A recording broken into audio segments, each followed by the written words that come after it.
As a high school teacher, I had always prided myself on creating a safe and welcoming environment for my students. But one day, that sense of security was shattered in a way I never could have anticipated. It was a typical Tuesday afternoon, and I was in the middle of teaching a lesson on American literature. My classroom was buzzing with the usual chatter and laughter, and I felt grateful for a group of engaged students. Suddenly, the door swung open, and one of my students, Sarah, rushed in, her face pale and eyes wide with fear. "Miss Thompson, you need to come quick," she exclaimed, her voice trembling. Concerned, I asked, "What's wrong, Sarah?" "There's a man in the basement. I saw him." My heart sank. The basement of our school was rarely used and often considered off-limits to students. "Are you sure?" I asked, trying to sound calm, though panic was rising within me. "Yes. I was in the art room and I heard noises. I looked across the hall at the basement door. I saw a man in the window staring at me." Sarah's eyes were filled with tears. Without a second thought, I grabbed my phone and instructed her to go get the principal while I headed toward the basement. As I walked down the hallway, dread clawed at my stomach. I reached the basement door and took a deep breath before pushing it open. The stairway was dimly lit, and as I descended, I could hear faint sounds, like someone shifting around. I called out, "Is anyone down there?" My voice echoed, but there was no response.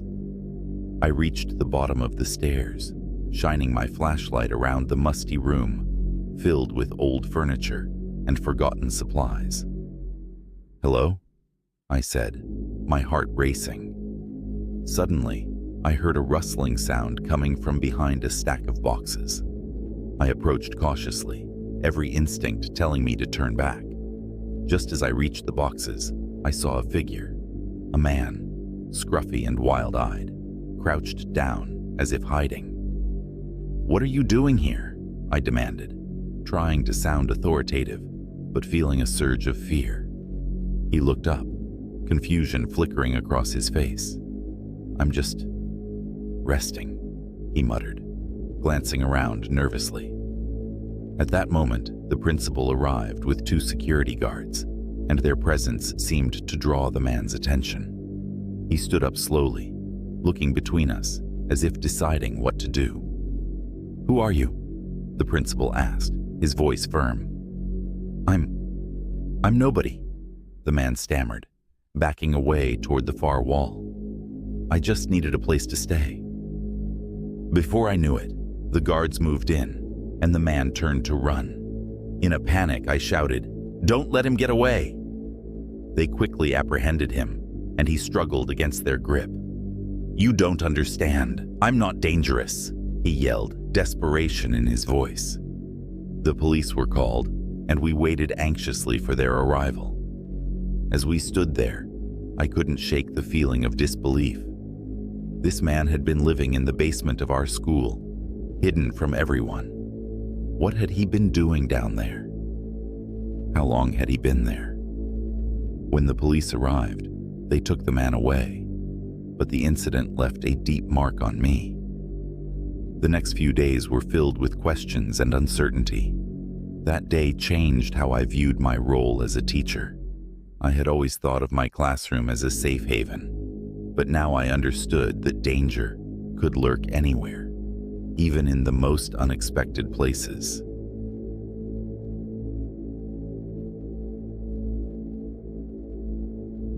It started like any other day in my classroom.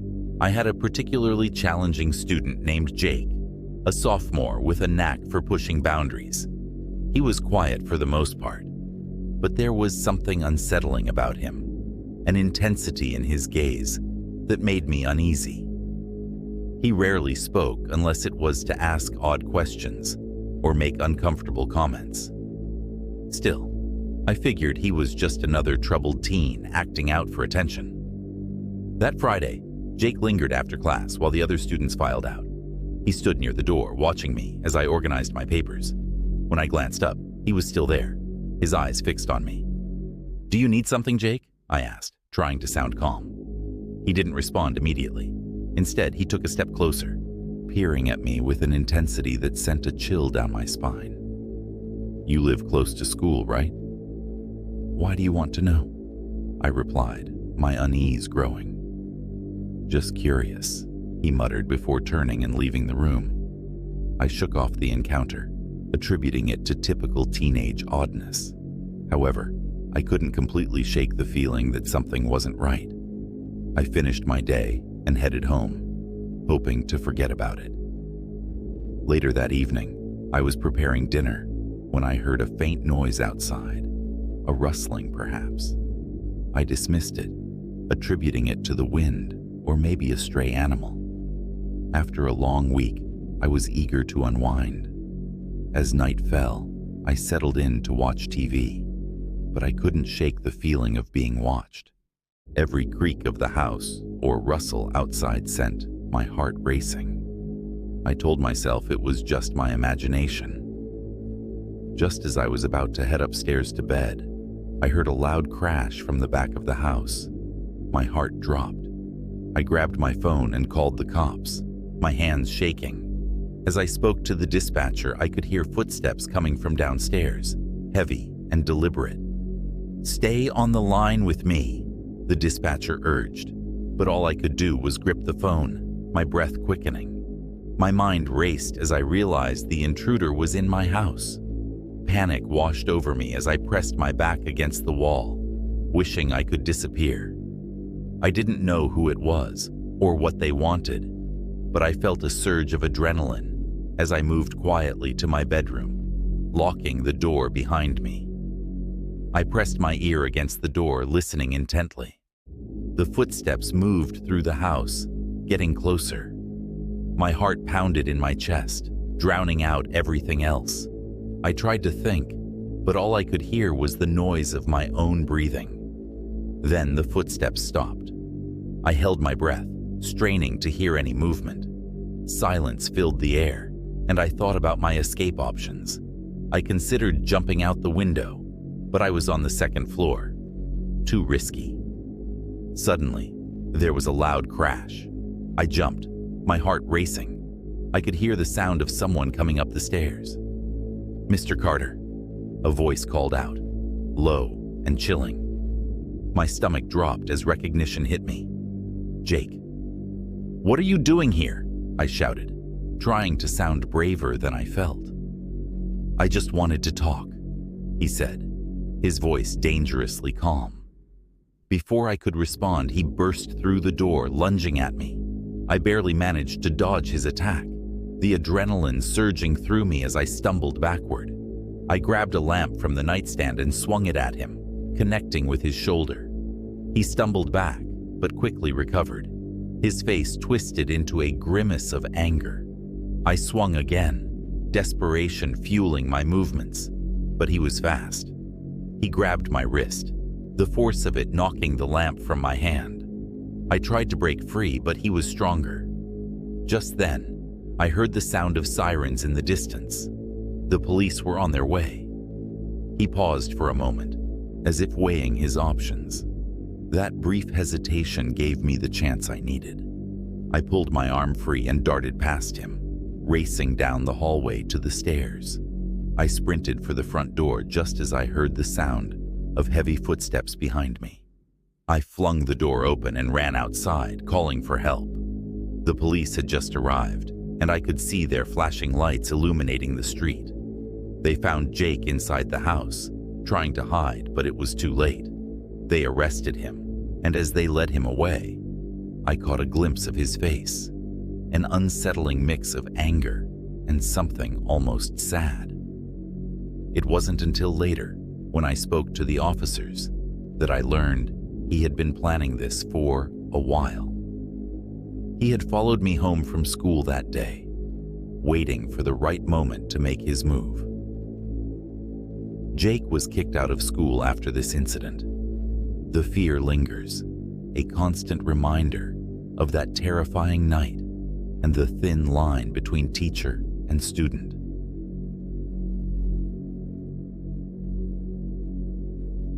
It was a quiet Friday afternoon, and I stayed late at school to catch up on grading. The halls were empty, the usual noise of the day replaced by silence. The ticking of the clock and the scratch of my pen were the only sounds as I worked. But around 5:30, I heard footsteps in the hallway. At first, I thought it was the janitor, but the footsteps stopped right outside my door.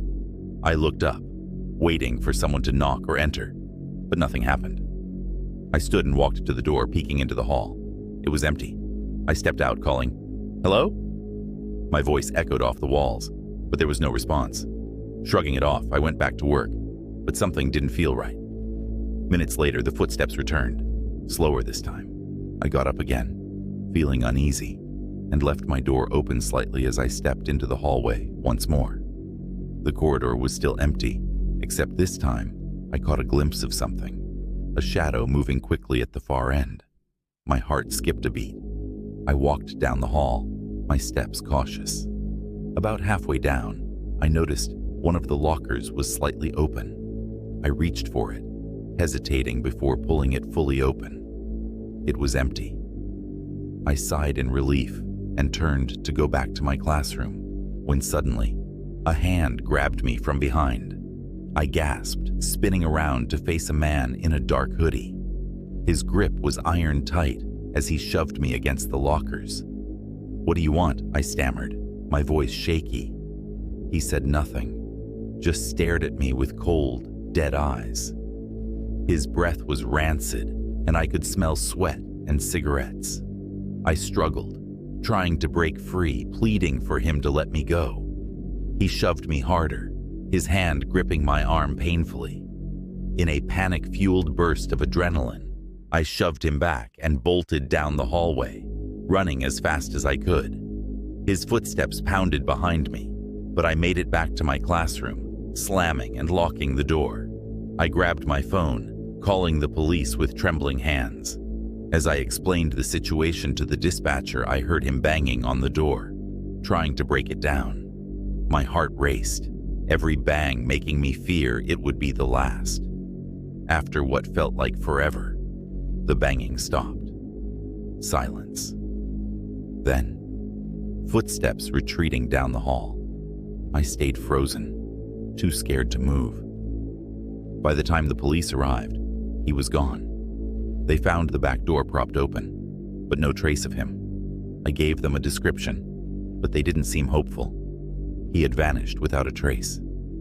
Now, every time I stay late or hear footsteps in the empty halls, I wonder if he's out there, watching, waiting for another chance.